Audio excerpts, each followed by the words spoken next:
Well, I got a little start on this outer retainer strip. I went ahead and drilled a hole in the center into the boot cowl, clecoed it up, and went around to the left side to where it curves, and then come around to the right side to where it breaks over in the curve. And then I could see that it needed to be shrunk here in the middle. It was puckering up in here, and then I needed to do something to stretch it along this to get it to follow the curve of this boot cowl here as it comes down. So I went ahead and marked it, and I took it down and used the stretcher on this side, and this come out pretty close. I need to do a little bit more on it, I think, than I did the other side. It's still quite a ways off.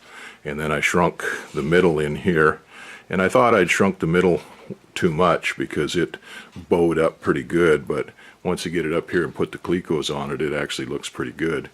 I'll take it back down there and stretch this side a little bit more and stretch the other side some more.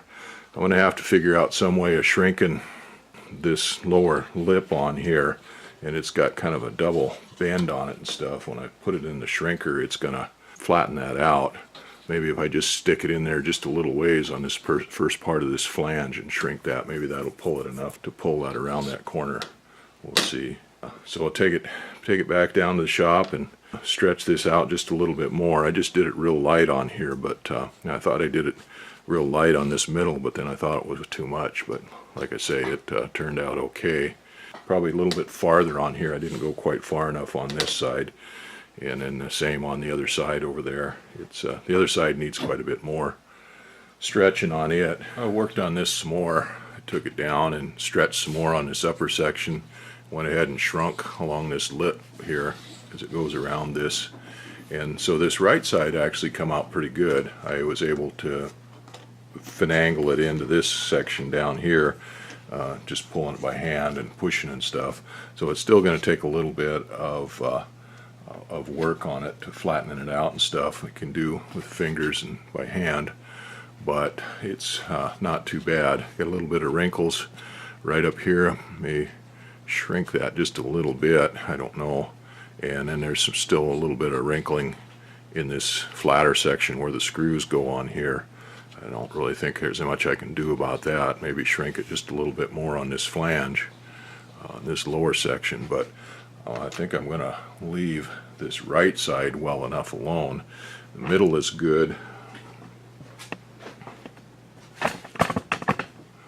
Left side still needs some more work. I'm not quite sure what to do. I think you can see it's bunched up here, but got some wrinkles in it here.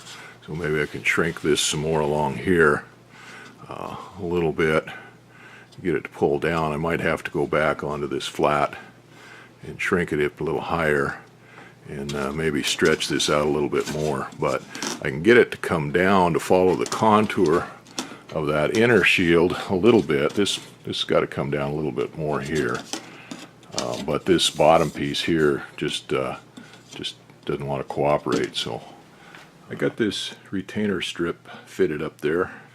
Had a heck of a time on this left side. The right side went pretty good. It went pretty smooth. I had to make a few bends on it a couple times and a little correction, but this left side I just had a heck of a time with it. I didn't get it bent down far enough, and then I went down and stretched this side a little more and shrunk this side and come down and come back, and then it bent down too far. It puckered up here. I had to shrink that back up. Before I did that, I went ahead and heated this corner up where I'd worked on it so much with a torch and annealed it, quenched it and annealed it, and that softened it up pretty good.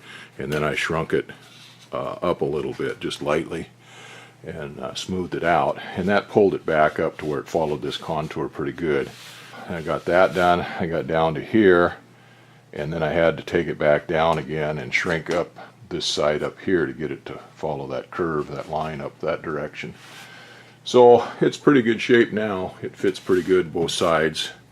Well, I've got a little bit of work to do to try to get this gap closed up here between the windshield and the retainer, the outside retainer, and the same thing on the other side. I've got it clecoed on there with 3/32 clecos, so I can drill those out now for a number 6 screw with a number 27 drill bit, and cleco them on with the next size bigger clecos. Then we can take those strips off and set up this boot cowl for nut plates.